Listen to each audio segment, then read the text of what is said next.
call the meeting to order at 9:05 a.m. No. via Zoom. Not Zoom, whatever this is called. Cisco. WebEx. Roll call of board members. Chair Joseph N. Regari is here. Chief Assessor Kimberly Mew is here. Yep. Kimberly Mew, good. Clerk Deanne Letourneau is absent, I believe. And Sandra Gradoya, I believe, is here. Yes. Yes. Okay. So our agenda does not mention a reading of minutes, but typically we do that right after our roll call. So I'm going to go ahead and read the minutes from October 22nd, 2020, unless I hear an objection, Kim, from you. Nope. Sandra? Okay, great. So on October 22nd, 2020, That's Ruggieri? Hold on. Joe, could you just pause for a moment? If everyone could just put themselves on mute so that we don't have interruption during, and if you have something to say, just unmute yourself and interrupt, please. You're on mute. Great. You're good. Mute. Okay, call the meeting to order. Meeting was called at 9:02 a.m. by Chair Regari. Roll call of members. Chair Joseph Regari, Clerk D. Letourneau, Chief Assessor Kimberly Mew, Administrative Clerk Sandra Godoya, and we had a guest, Virginia Desorger. Clerk Letourneau read the September 24th, 2020 meeting minutes into the record. On a motion by Regari, seconded by Clerk Letourneau, it was unanimously voted to accept and approve the September 24th meeting minutes with friendly amendments. Public comment. Public comment was opened by Chair Regari at 9:13 a.m. Virginia Desorger inquired about the TIF at property 201 Munson Street. Mrs. Mew explained that the TIF is active and expires in fiscal year 2020. Ms. Desorger also inquired about the process of getting new growth and how Greenfield looks at new growth. Mrs. Mew explained what is considered new growth on residential homes and commercial properties. In homes, for example, additions, pools, sheds, but not renovations of something that already exists. In commercial, industrial, for example, extra buildings, signs, paving, fences, etc. Mr. Desorger mentioned the city is trying to find ways to pay for projects. Mr. Desorger discussed certain properties and was concerned about the assessment not reflecting permits. Ms. Mew explained that the estimated costs that are put on permits is just an estimate. It may not be final costs. It may be higher or lower. Mrs. Mew also mentioned that we hope people are being truthful and are pulling permits when work is being done on a property. Okay, new business. Mrs. Mew discussed excise issue, which was an error on the value of a vehicle from the Registry of Motor Vehicles. Motion on Regari, second by Letourneau. It was unanimously voted to accept and approve the motor vehicle excise abatements to approve all 6 years, calendar year 2015 through 2020. Mrs. Mew discussed the final letter being sent to Mr. G for a 2019 excise abatement request. The individual has not provided adequate documentation for proof of his residency. Clerk Letourneau mentioned that we have done all we could. Board discussed excise commitment number 5 from the Registry of Motor Vehicle 634 bills. Motion by Clerk Letourneau, seconded by Regari. It was unanimously voted to approve the motor vehicle excise commitment number 5 for $56,932.94. Board discussed motor excise weeks. On a motion by Clerk, seconded by Regari, it was unanimously voted to approve the motor vehicle excise abatements for calendar year 2020, September 24th to October 7th, October 8th, and October 20th, 2020. Mrs. Mew discussed an application for abatement of the sewer betterment on Picket Lane. We will be sending a letter to invite individuals to the next meeting for a hearing. Chair Regari inquired if we have any history of other sewer betterments as well as what was sent to individuals living on Picket Lane to notify them of this project. Mrs. Mew will talk with the DPW.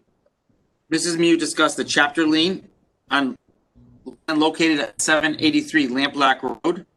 Owner wants to add more land into farming and have a smaller yard. This needs to be signed in person and notarized. Board will schedule a time with a notary. Chair Regari inquired about the difference between 61A, 61B. Chair Regari inquired if the applicant would need to have a registered plan with 61A versus 61B. Mrs. Mew explained the difference between 61B. No plans were required unless application was in Chapter 61. Motion by Regari, second by Letourneau, is unanimously voted to accept and approve Chapter Lien for 61A at 783 Lampblack Road. Mrs. Mew discussed writing up a policy for the Office for Public Records Requests. There's a public records policy of 10 days to respond from the state.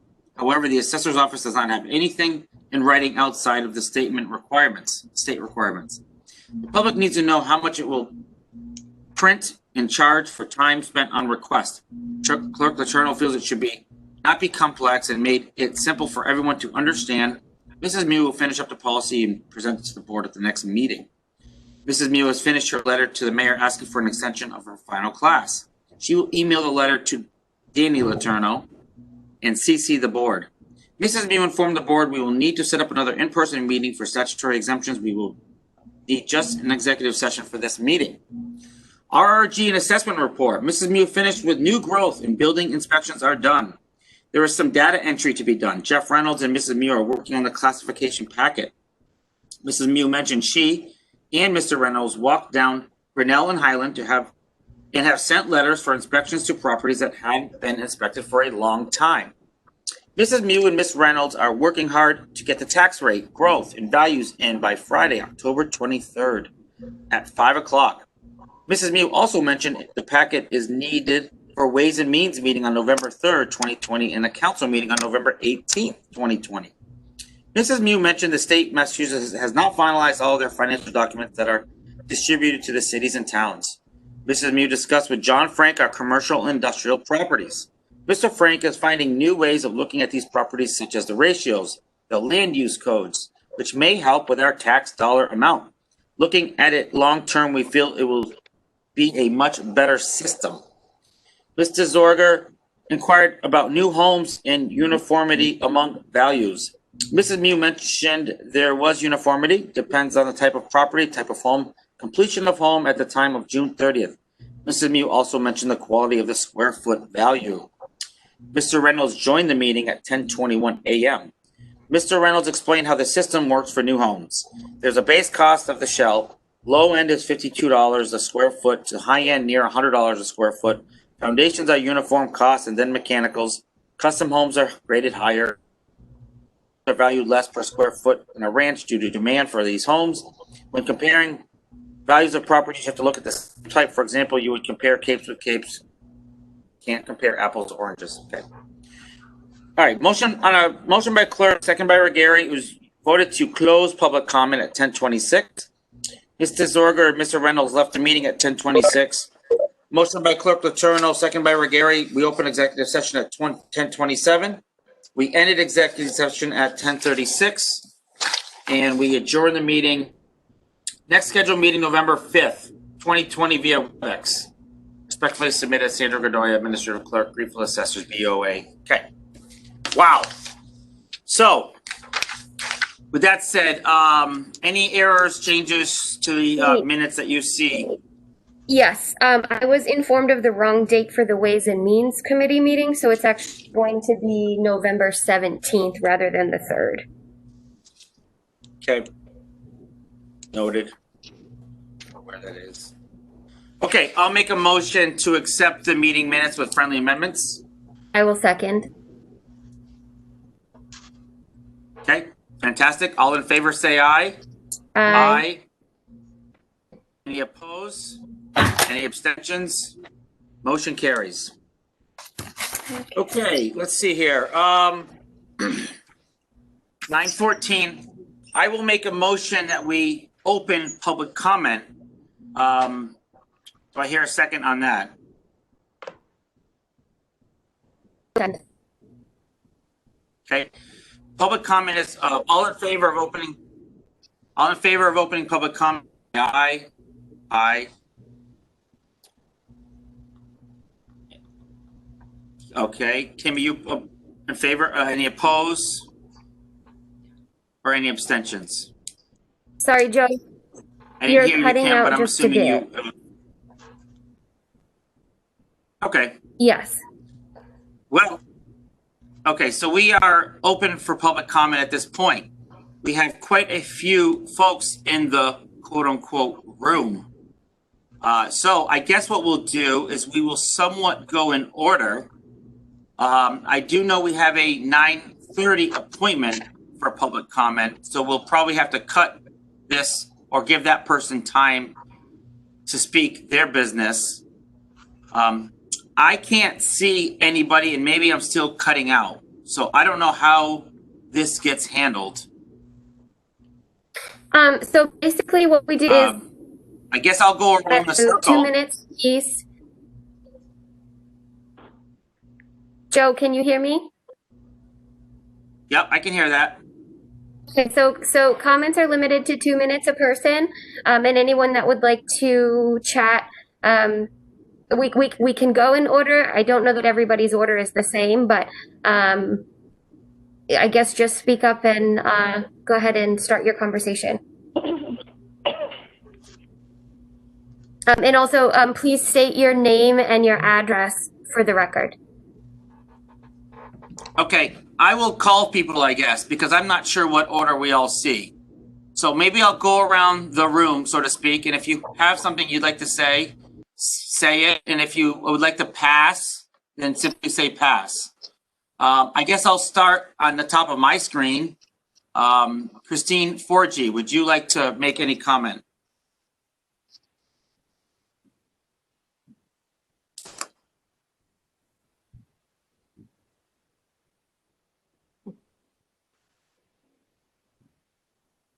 Pass at this time. Thank you. Pass. Okay. Thank you for joining us. I'll continue around the room at this time. Douglas Mayo, would you like to make comments?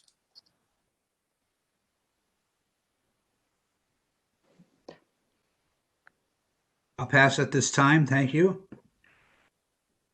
Okay, you're welcome. Thanks for joining us. John Bottomley, would you like to make any comments? Time also. Okay. I see next in line, bear with me here. Bear with me. Okay. I see a Michael, gosh, I don't want to get your names wrong. Motra Totoro. Would you like to make any comments? It's actually pronounced Mastro Totaro, and I will pass at this time. For now. Okay, I apologize for that. I get Ruggieri all the time. Let's see, going right down the line, Virginia DeSorger. Speak. As you know, I'm the city councilor of Precinct 3, which is one of the poorest precincts in Greenfield. I was elected by people who live in small homes. Most of my constituents are seniors on fixed incomes.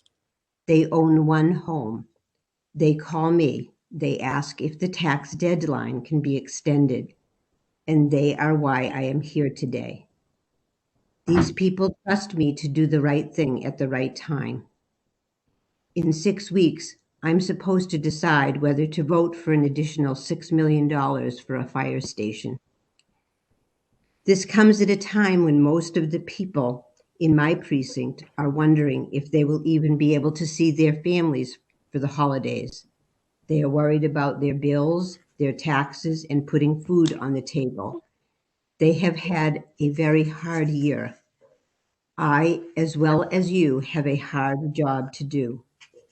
I realize that you base your assessments on many, many factors. I research everything. I know you review the permit listing report to see the improvements being done in Greenfield. When I look at them, I see that some people are able to put 25 windows in for $2,000. Other people have knob and tube wiring removed for free. People have an addition put on and it doesn't state the size. Others have some work done and it costs many thousands of dollars, and the descriptions are quite inclusive, I imagine that despite what is on a building permit, an addition or improvement to any building should increase its value. I also believe there should be consistency in valuing that work throughout the city, which should be reflected in that building's assessment. Recently, I brought two businesses to the your attention. 347 Wells Street. Two businesses are operating on this property. I receive complaints about the activities happening there on a daily basis. The property is on 3.12 acres in the GI district and has two separate businesses operating on it. At the time when I inquired, it had no building permits or business certificates, and this is now in process. One business is a truck depot. Numerous 18-wheelers stay there nightly, idling all night long. The second is a local excavation firm, and they are leasing a space from the owner. Topsoil was removed, leaving bare ground, which created dust and pollution. Numerous trucks pull in and out of this site daily, traveling down little streets. In and out of this site, they go down Cyper, Cedar. I'm not sure who interrupted you, Jenny, but that was 2 minutes or actually more. I love where you're going with this. I'm just not sure. Do you want to wrap up with kind of a direction as to what your message is?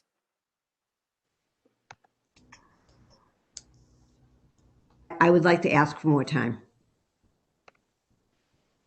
Okay, so that's I would fine. like to ask We can award I that. would like to ask you my statement. I worked very hard on it. Yeah. Do you want more May I time please- now, or do you want me to get through everybody and come back to you? You may finish with everyone else. Okay, that seems fair. Excuse Okay, me. let's move on. Excuse me? Oh, yep, Uh, yeah, go ahead. I'll yield my time to my precinct councilor, Ginny. Okay, sounds great. Let's move on. I'm going to skip the call-in users right now because I don't know who you are, but I'm going to come back to you folks. Let's go to a Jay Wagoner. No, say it now. Passing. Pass, okay, thank you. Let's go to a Jacqueline Thibodeau. Right here. Can you hear me? Yes. I would We like can, to thank give you. my I'm sorry. I would like to give my time to Ginny DeSorker. Ooh, wow. Excellent. Okay, let's go on to a Jim Geisman. No comments. Okay, thank you. Let's go on to a Marion Roman. I guess I'll give my time to Ginny DeSorger as well. Okay, Ginny, you're up to an hour now. Let's move on to Sheila Gilmore. I yield my time to Jenny DeSorger. Okay, fantastic. Let's go to, I guess, call-in user. I don't know how to do that. If any of the call-in users have anything to say, just go ahead. On my screen, your box will light up so I can sort of stop anyone else from chatting. I'm a call-in user, Ann Mislack from Silvercrest Lane in Greenfield, and I will give my time to Ginny DeSorger. Thank My you. name is Nancy Smith on 49 Silvercrest Lane, and I'll give my time to Ginny DeSorger. Thank you. There's two other call-in users. I will give you a second, or we can assume it's a pass. Okay. Okay, I guess everybody has had their time. Jenny DeSorger, would you like to continue with your statement? I would. Sure, One go ahead. woman adjacent near this property moved because of her respiratory illness and the constant dust. This property on Wells Street is assessed for $143,000, which is less than any of the nearby homes and far less than any business on Wells Street. In August of 2017, this property was assessed for $337,200. At that time, it had no businesses on it. An adjacent business on 1.05 acres and that contains storage units that do not move or make constituents move away is assessed for $525,000 and they pay their taxes. 194 Cleveland Street. Again, it was constituents' complaints about the noise of the trucks that prompted me to look at the property and the record card. In 2014, this parcel, which is on 1.93 acres of land in the GI district, was vacant and it was valued at $92,700. As a planning board member, I spent hours researching cement batching and voted in favor of the special permit.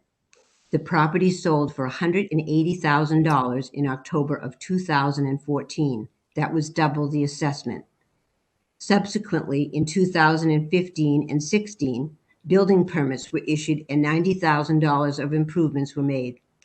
A permit visit by the assessors is listed on the card for 2017. Noisy cement batching trucks have been pulling in and out of this property for 6 years.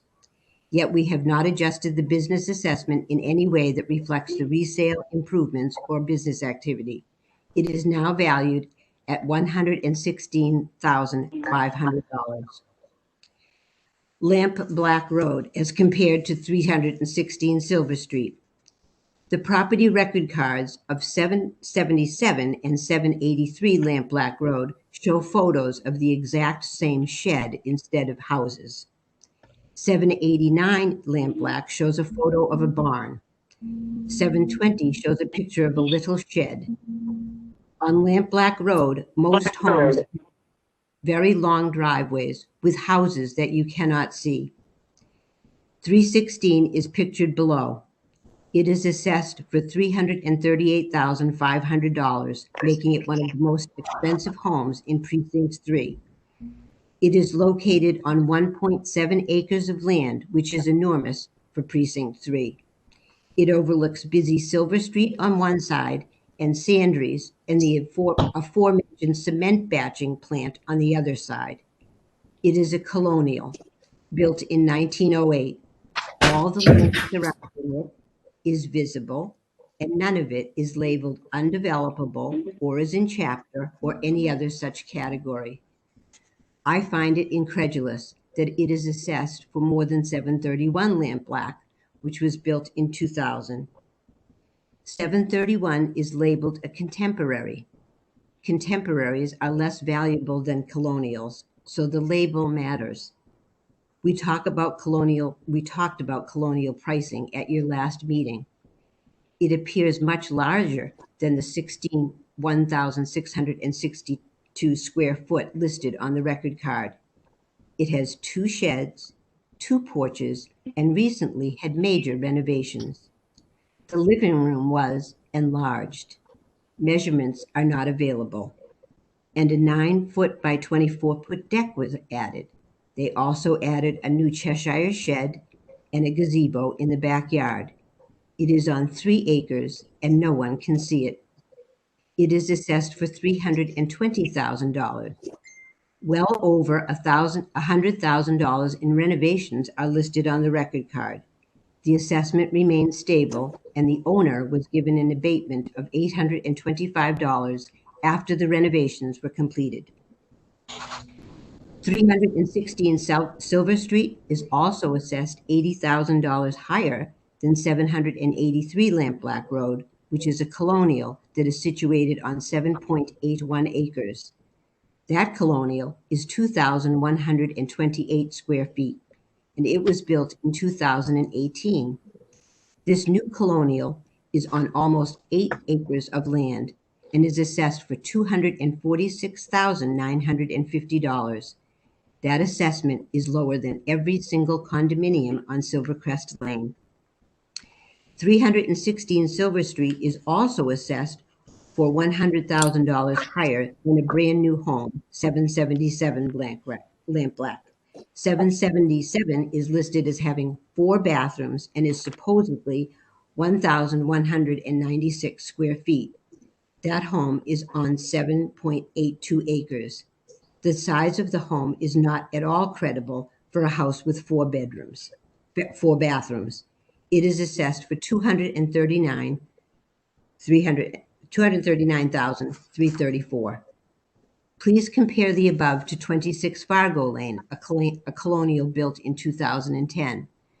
Fargo Lane is basically the same area of town. Fargo Lane has water but no sewer, and homes are visible from the street. Number 26 has less than an acre and has 4 bedrooms and 2.5 baths. The value of the building itself is $224,000, and the finished area is 2,080 square feet, which is significantly the assessment is significantly higher than the building on Lampblack. The value of the entire property of 26 Fargo is $307,800. Fargo Lane is quiet. Anita lives on Vernon Street and has asked me, as have her neighbors, to vote against that extra $6 million. She is afraid she and her husband can't afford to live here anymore. Her small home has 3 bedrooms and 1 bath. Her taxes are $6,300, which is higher than 2 of the brand new homes I referred to on Lampblack Road. Lastly, look at the side-by-side beige condo in the photo.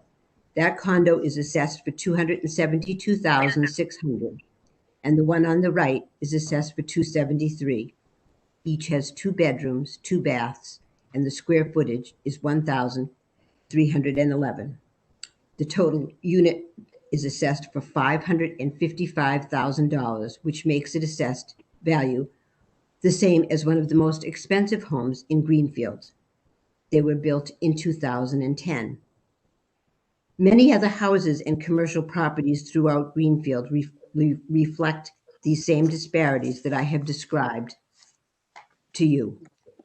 Some of the precincts have not had their assessments changed for years, despite neighborhood sales, renovations, and additions. Owners of commercial properties have the ability to write off losses and often claim their renovations are practically free. The city has 15 plus people who own multiple rental commercial properties throughout our city. They pay a lot of taxes. Somehow, when these properties are sold or foreclosed on, they are purchased by a different person, often in the same business. It was not easy for me to find out who owned each property because the owners kept changing their names.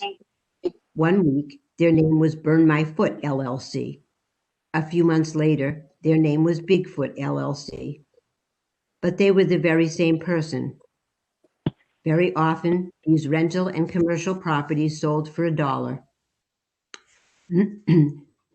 This has been an extremely effective way in keeping the cost of rental properties down. This also makes it profitable to own a building on Main Street and have the storefront vacant because vacancies are written off. If the building costs $1 and their renovation costs are low, the property value may be kept artificially low. As you have explained to me, the owners could be very handy or in construction, but they are not all builders, and we know it. I know nothing about the accuracy of their income and expense reports. I only saw their inexpensive renovations. Streets where there are a lot of rental properties are coincidentally the streets we have not reassessed, sometimes for a very long time. There is a shortage of housing, and the vacancy rate is minuscule. Rents have increased significantly. Assessments have not. So my conclusion is that they are not paying enough taxes. We all took the same oath. We are supposed to look out for the town as a whole and for the people who live here. Greenfield has an opportunity right now. Real people whose names don't end with LLC are moving here from crowded areas due to the pandemic. You have one of the most important jobs in the city. Some of you have lived here for a very long time. That makes the job of assessing more difficult. But done properly and equally, we could be building 2 fire stations and a great big library and have the best schools in Western Mass. And right now, we can't do any of that. And if we allow the overtaxed Anitas of Greenfield to move out of her home by turning a profit at her expense, we have failed miserably. But we didn't just fail Anita and her husband. We failed Greenfield. We failed our children and our grandchildren. We made it so that Greenfield couldn't afford to recruit and pay the best teachers. We made it so that we can't afford to build the things that need to be built. Each and every time valuable property is underassessed, and every time something warrants questioning and that question isn't asked, the whole city loses. My estimate of the lost revenue for the cement battery plant alone is $40,000. 316 Silver Street is not more valuable than those homes on Lampblack Road, and the most valuable home in town isn't a condo unit. I came from Medfield. We have one of the top 10 school systems in Massachusetts. We built a fabulous new safety complex and new schools, and every single person in town was taxed fairly. People honestly reported work done. We paid our fair share, and we took care of our town, each other, and our future. I know many people in my precinct, like Anita, are paying other people's fair share.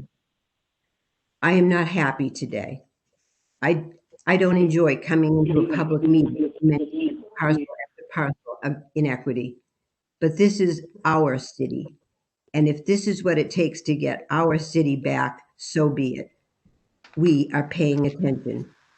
And if you are listening to this and you know that your property isn't correctly assessed, or you think there's something wrong on your street, call your city councilors. I have met with Kimberly Mew. Her integrity and enthusiasm and work ethic are amazing. I want to clearly state that these issues outlined above are not within the scope of the paid staff of the assessor's office to correct without the approval of elected officials. In conclusion, I request that you adjust the assessment of 194 Cleveland and do so retroactively. Adjust the assessment of 347 Wells, adjust Lampblack Road, do a proper reassessment of commercial properties in general, assess the rest of our town so that the tax burden is shared fairly and equally. Thank you. I believe in the principle of the greater good. Working together, we can do anything. If you need my help, I am happy to put my shoulder to the wheel and help you in any way that I can. Thank you. And I will submit this written statement to all of you and to the members of the Ways and Means Committee. And I would like to thank everyone for their extra time. And Ginny, I would like to thank you for that as well. That obviously took you a long time. That was a lot of hard work. And would greatly appreciate a copy of that so we can look at those properties. Sounds like there's, some work to be done potentially. Sounds like there's, some things going on. So I'd like to take a look at those properties. So I would greatly appreciate a copy of that. Excellent. Yes, very well presented, Ginny. So I guess moving on, we have a scheduled public speaker or public appointment with Michael on Picket Lane. Michael, are you here? I am here. Yes, I'm here. Comfortable You hear me? working on this now? Okay. Yes, I can hear you.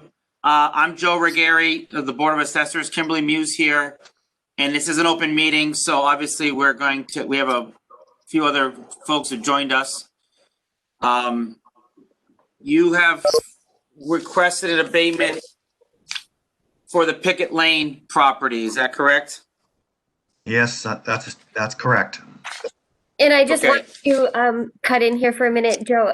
Michael, if you would prefer this to be discussed in executive session, we can certainly do that. And we can come out if everybody wants to join the meeting back. Or if, Michael, if you would rather do that at the end of our discussions of public things, we can certainly do that as well. It's up to you. Well, yeah, I would like it to be a little bit more private than this open meeting. So what do you recommend? We have a couple of things to talk about on our agenda, not a whole lot, so we could go through those things if you have time. And then we could go into executive session and discuss your abatement request, or we can go into executive session now. Unfortunately, we'd have to kick everybody out, but you can join back in 10, 15 minutes. Michael, I'm sorry to counter suggest, Kim. Michael, if you're willing to hang tight, can we go through our meeting and then at the end we do an executive session and we can discuss your property specifically? Okay, well, how long are we talking about? I would say maybe 20 minutes, half hour at the absolute maximum. All right, so do you want me to come back into the meeting? Should I come out of the meeting and then you come back in? You can stay. But Michael, if you're available, why don't we set a time at like 10:15?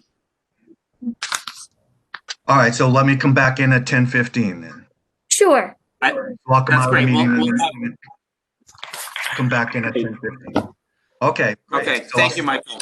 Okay, bye-bye. Bye-bye. Okay, great. So I guess moving forward with our meeting, Kim, should we go to excise weeks? Let's just go right down the agenda just to make things easy. The next thing on the agenda is the questions that were submitted from Councilor Disorger. She had wanted to discuss 783 Lampblack Road, which she had already mentioned, so I can just briefly touch on these things. I had taken some notes based on her email, which I had mailed to you, Joe. Basically, it was just to take a look at 783 Lampblack Road, 505 Lampblack Road, 731 Lampblack Road, and I believe that was the 3 properties. So 783 Lampblack Road was under construction last year, so the value that was reflected on June 30th was not a complete livable property, so that it did not have its occupancy permit yet. So you do see a lower value there. So that was reflected as of what was there as of June 30th, which was not a complete property. So you will see this year that value increase to a completed property once the values are set by the state. 731 Lampblack Road. Ginny had mentioned that in 2013, they had a permit that was pulled for remodel of $725,000. I went over and spoke to the building inspector's office. I checked their system. I don't see a building permit at all for $725,000. The building inspector said that seems like an outrageous number. That would be something to the extent of building a new home. So I'm not quite sure where that number came from. Were there any building permits? Were there any building permits for that property? Let me just quickly look. I didn't write. There was, let's see.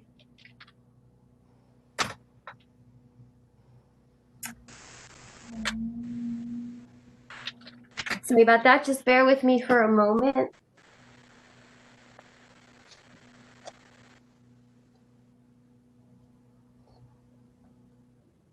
So I apologize.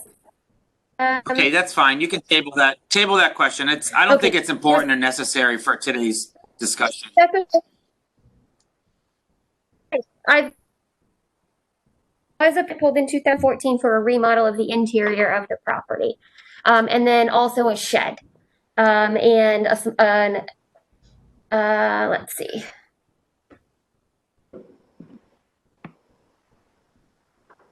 Okay. So again, maybe this is something that we do want to come back to, but again, in the building inspectors, I don't show anything there. So, okay, that is that. And Ginny, again, if we come back to this, that's great. But I just wanted to respond to that request. So that is that. Before we move on from the questions, I have a few just thoughts in terms of what our department, the assessor's job is, and its fair and equal value for proper assessment. I would like to note that there are 6,750 items that the assessor's department has to put a value on. I would be willing to bet out of those 6,750 items that include single family condos, 2 families, 3 families, apartments, vacant lands, commercial, mixed use, industrial, personal property, forestry, agriculture, and recreation. I would assume out of that 6,750,000 individual items that need to be evaluated, there are going to be some inconsistencies. That doesn't make it right, but let's just be mindful that that is the world and that's the city that we're working in. Also, I'd like just to put on the record here that before my time, Audrey Murphy was in the assessor's department. I think she told me there was a chief assessor and 3 or 4 folks that worked in the department. The world changed a lot. We are down to 1 chief assessor, her assistant Sandra, who is awesome, and we've had to outsource all of our inspections to RRG, who brings a whole plethora of smart individuals. So I feel like I'm making excuses and I'm not trying to, but I will say, I think we handle a lot of properties and that should be noted, I guess.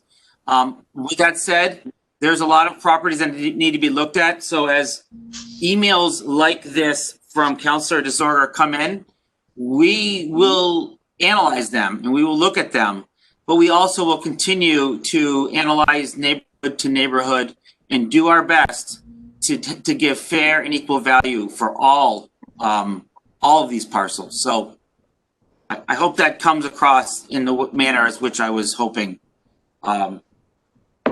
Okay, let's move on then.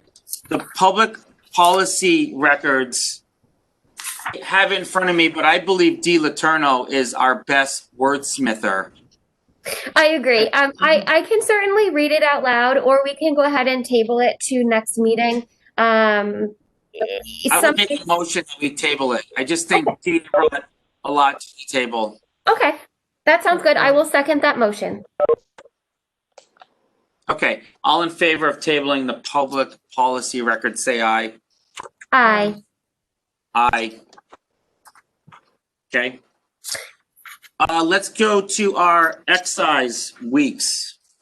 Okay, so these are, just so anyone who is not aware of these abatements that we process on a daily basis, these are abatements that if you sell your vehicle or you trade your vehicle, basically you no longer have possession of your vehicle and you either transfer your plate or cancel your plate, you are eligible for an abatement. So these are just the lists of people that we've abated. They've turned in their application for abatement. They've turned in their paperwork showing that they are no longer in possession of this vehicle for whatever reason. And they've turned in their either plate return receipt or a copy of their new registration. So these abatements are for 10/21 through 11/3.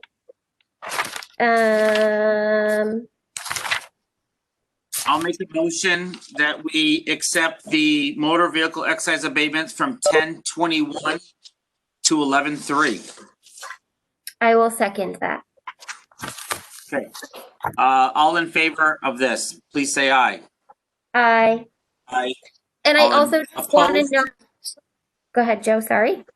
That's okay. I'll oppose none and I'll abstain. Okay, go ahead. Motion carries. I just want to note that just for those of you who don't see that very often, there is an excise abatement where myself or Sandra doesn't feel that maybe all the paperwork is there, or there's a very odd circumstance, as we mentioned in the notes, of getting a letter from the Registry of Motor Vehicles stating that they had made an error on the value. We always bring it to the board for approval. So just a little side note as to how we process abatements. Great. Thank you. Okay, so I'd say one of the more enjoyable parts of this is the report from RRG in the assessor's office. Yes. What have you guys done lately? So we've been working obviously on finalizing all of the values, getting the classification packet completed. As all of you may know, being counselors, that the packet has been submitted with some holes. We are checking Gateway daily to make sure that those numbers are being processed by other departments, because some of the other numbers will affect our numbers. As soon as we can get those finalized, we will send you a completed package. But we feel as though it's appropriate to give you what we can at the moment, so that at least you have an idea of where we are.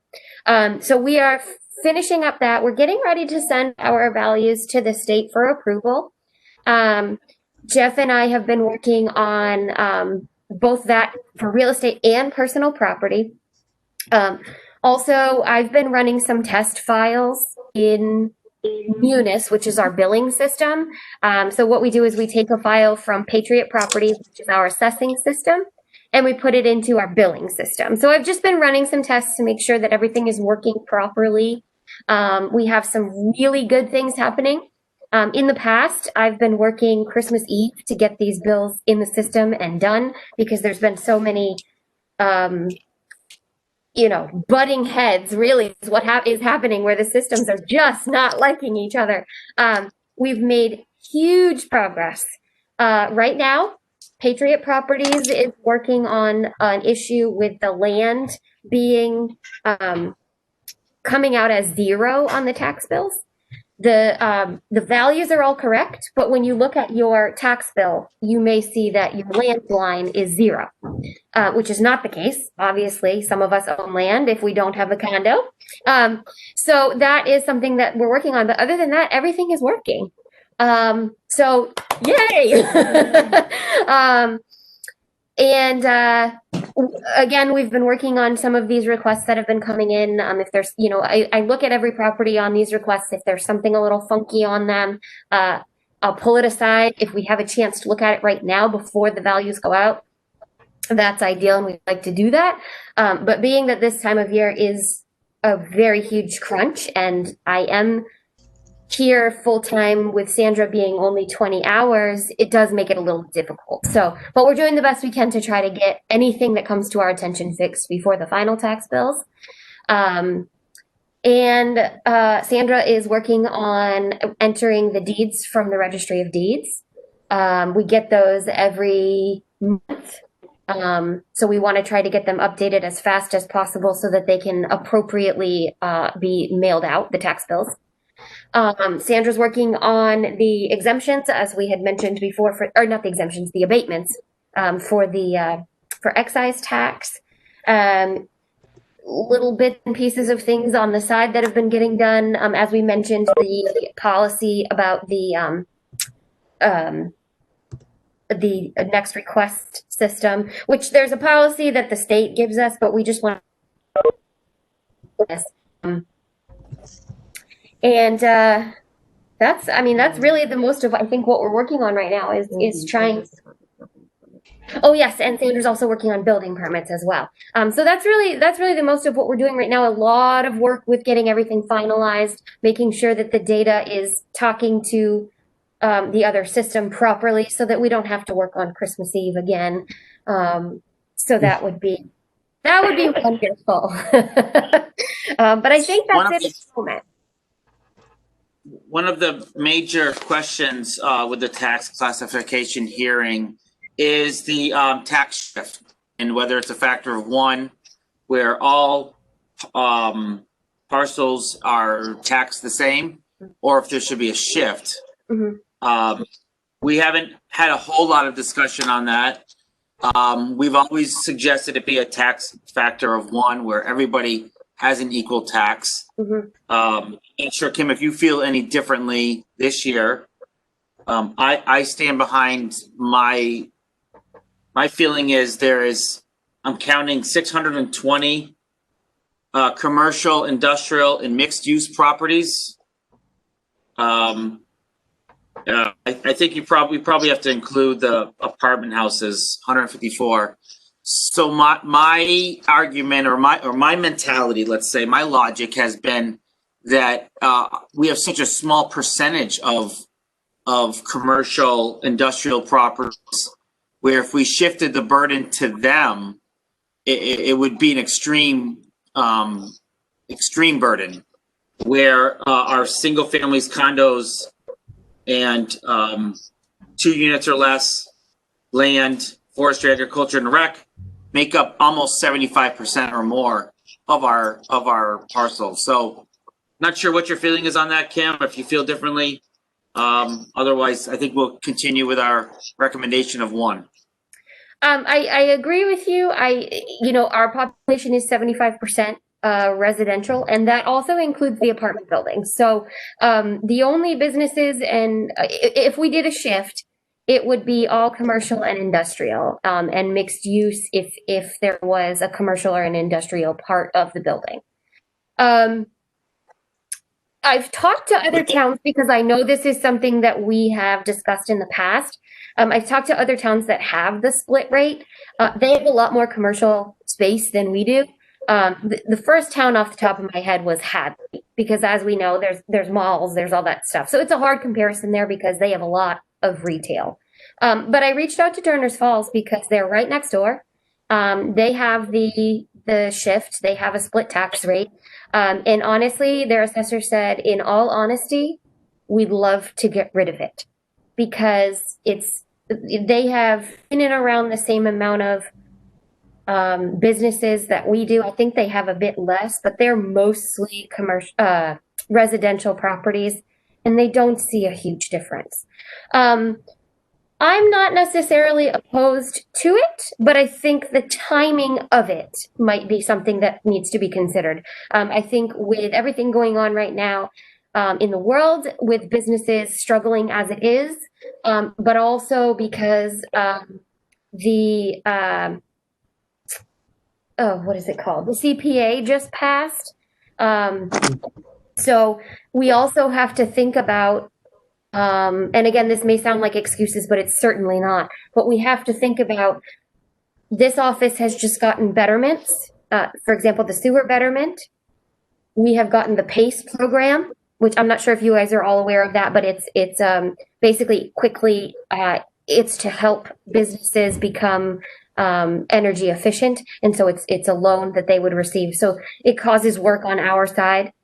If we do the split tax rate, that causes work on our side. Plus we have the CPA, which has caused work on our side, as well as everything else that we do daily. So it's not an excuse by any means, because I certainly don't mind doing the work, but it's certainly going to slow things down for us because there's only one full-time person, one part-time person, and the help of RRG, which is really, we need RRG. They have the knowledge, different things. They have people that specialize in these things, but it is a lot of things to do for us.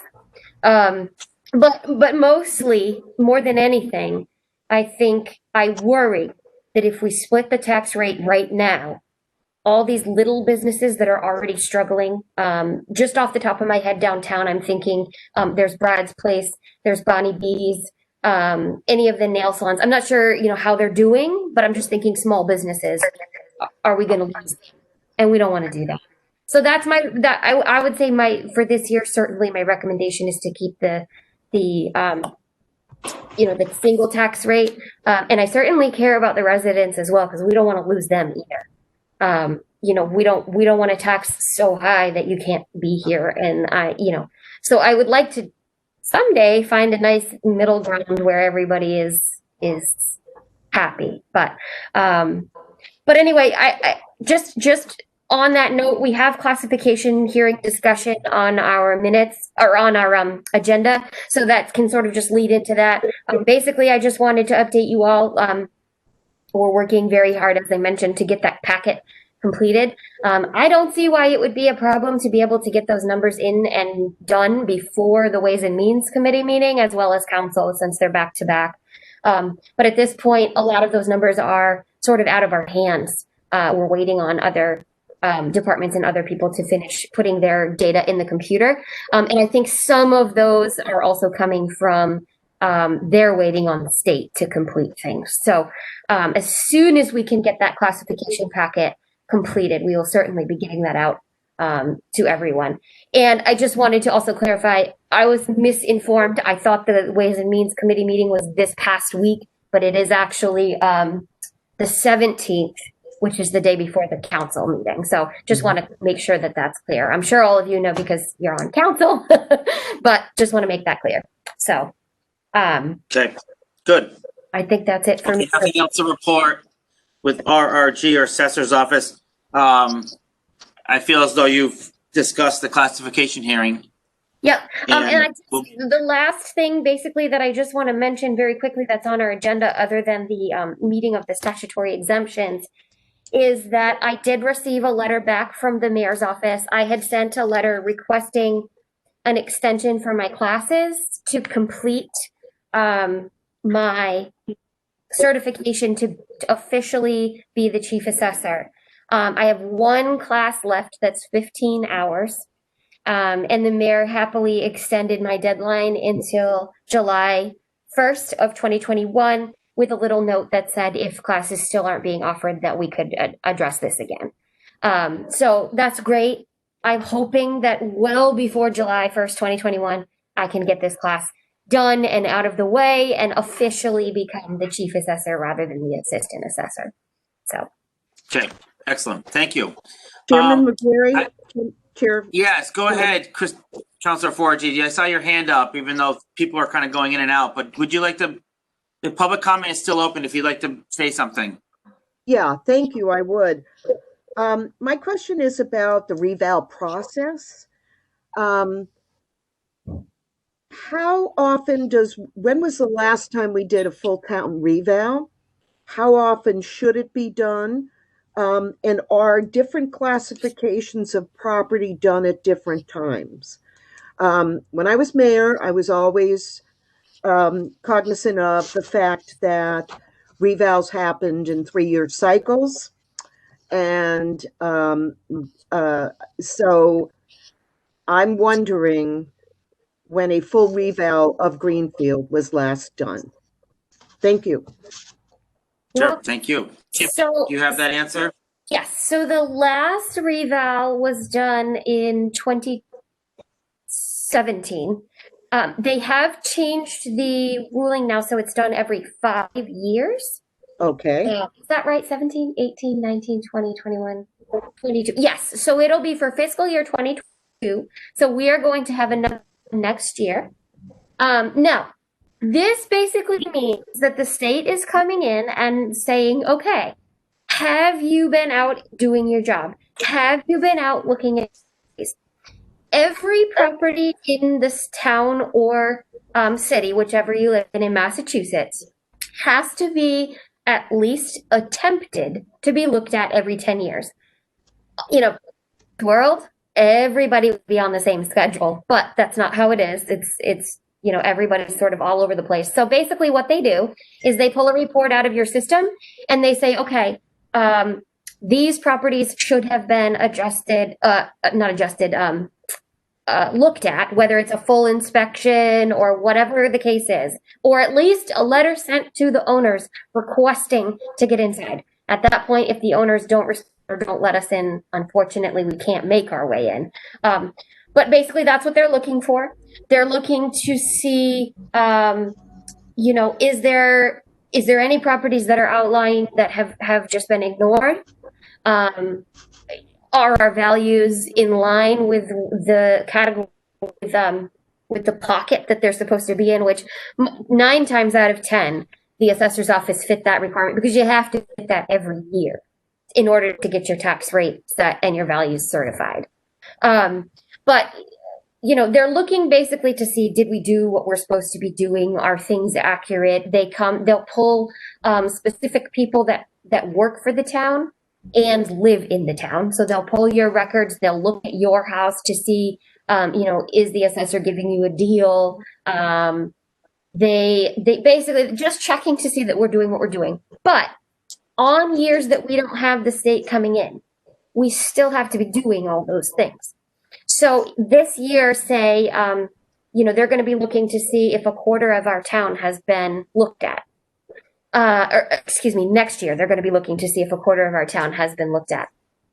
But then during the following year, we still have to keep up that work. We still have to be looking at a quarter of the town. What they like you to do is a quarter of the town every year, which, if it's all done in order, when they come in, should be simple. So I hope that answers your questions, but if not, please let me know.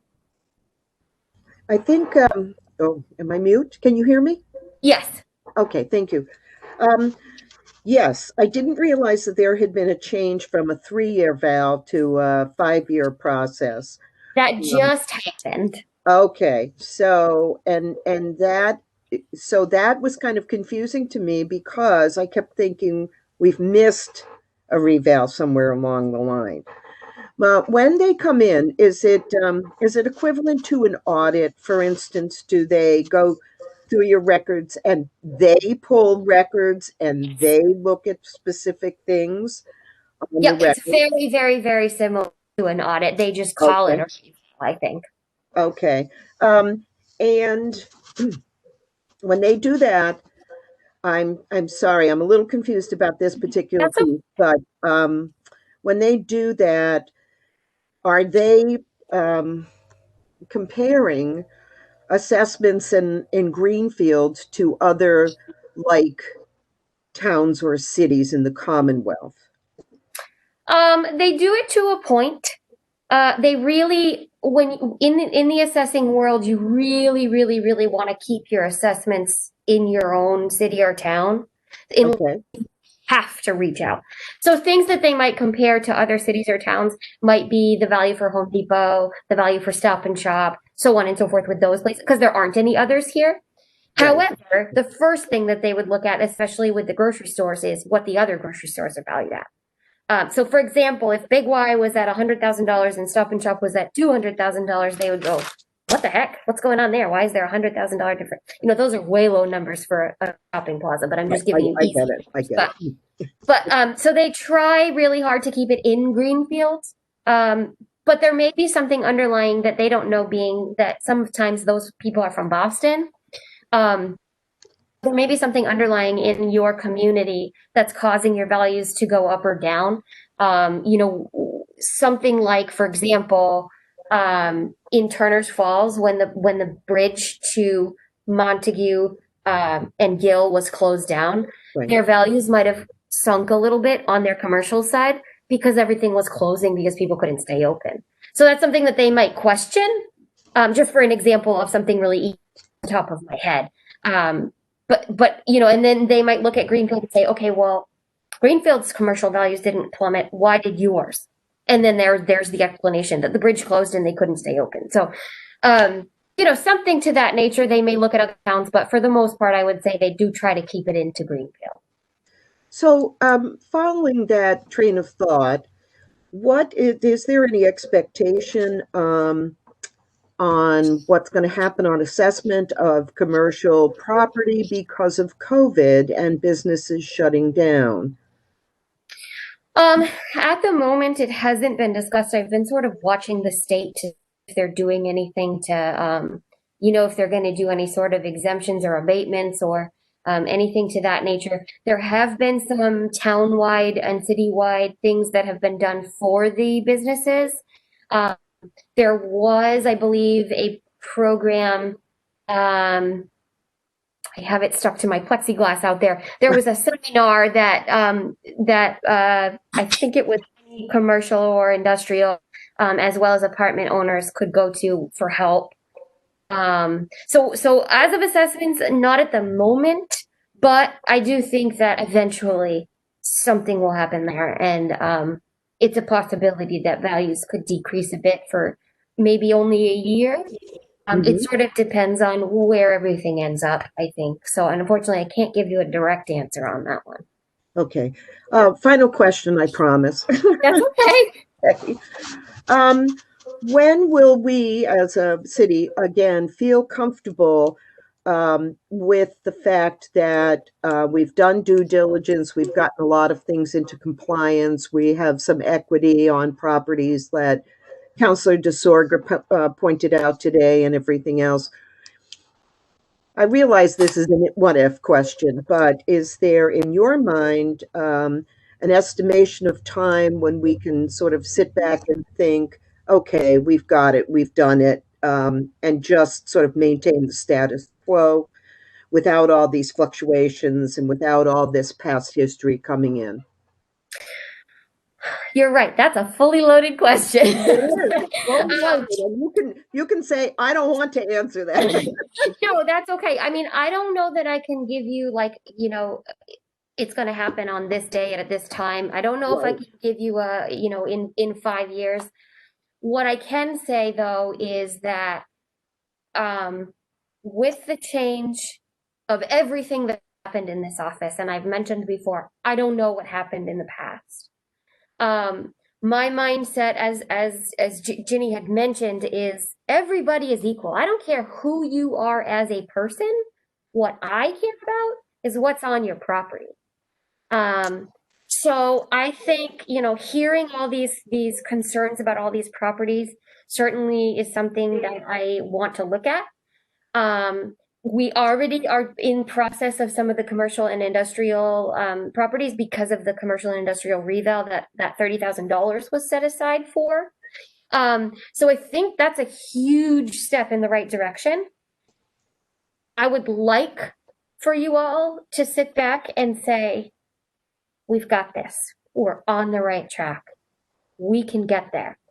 It is something because a lot of times when there's just change of staff, just in general, things change a little bit just because people's opinions change or the way people do things change. But the law is the law, so it shouldn't change too much. So I can't give you an exact, okay, I think in 5 years this is going to be perfect, because we don't know what's going to happen in between those 5 years with just the world at the moment, you know. It's hard because we don't know if we're going to have another shutdown. We don't know if we're going to get stalled in things. In a perfect world, I would love to say in 3 to 5 years, we'll be right back where we should be. You know, that, I mean, that's my goal. I'll interrupt you, Kim, because I think you're optimistic and you've got a great attitude. But I would be willing to bet if we went to Deerfield, I could find lots of inconsistencies. Same with Turner's, same with Berniston. And that's not to say that we should ignore these inconsistencies. Bringing them up, calling these to task, this is great. This is what makes for a more accurate, you know, assessment of our city. But I think 3 to 5 years we'll probably be having a similar conversation, and that's okay. That's why we're here. That's why, you know, that's part of the process. So, how's that for a follow up? That's great. That I agree.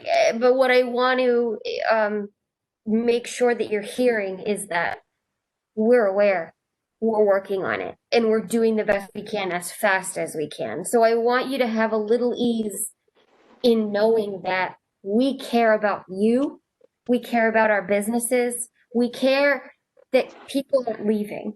And when I say I don't care who you are, you know, I mean that in the world of assessing. Like, I don't care who owns what property. I care about making sure that everything is consistent and fair and equitable. So it's not that I don't care about you, which I don't think any of you think that, but I just want to make that clear. So along Joe's lines, I think, you know, it could take more than 3 to 5 years. That would be ideal if we could get everything perfect in 3 to 5 years. But I just want you to feel some ease knowing that we're working as hard as we possibly can, and we are aware of this. Okay, I'm gonna wrap up. You're welcome. Thank you all. I don't know. I'm gonna make a motion to close public comment. I can't see anybody's screens. I'm not sure if people have their hands up, but I think what I'll do here is make a motion to close public comment. I will second. Okay, Great, let's vote on that. All in favor of closing a positive and constructive public comment, say aye. Aye. Aye. Any opposed? Any abstentions? Okay, so moved. I'm going to make a motion. We are going to go into executive session to discuss a specific parcel, as well as we're going to discuss statutory exemptions.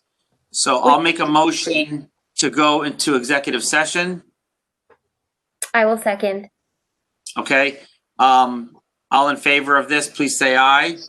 Aye. Aye. With that said, I think as the host, Jim, you'll probably have to X people out. Thank you all for joining us today. Yes, and we and do thank have you meetings for- every 2 weeks. Thank you all for your hard work. I greatly appreciate it. Are you going to adjourn back into public session or are you going to exit? We will Typically, we exit. We'll adjourn and then we exit. Pretty much is what we normally do. We may talk about when our next scheduled meeting is, but I believe we already have it in the books scheduled Okay. for 2 weeks. Thank you for that clarification. No problem. Sure. Okay. Thank you. Thank you again.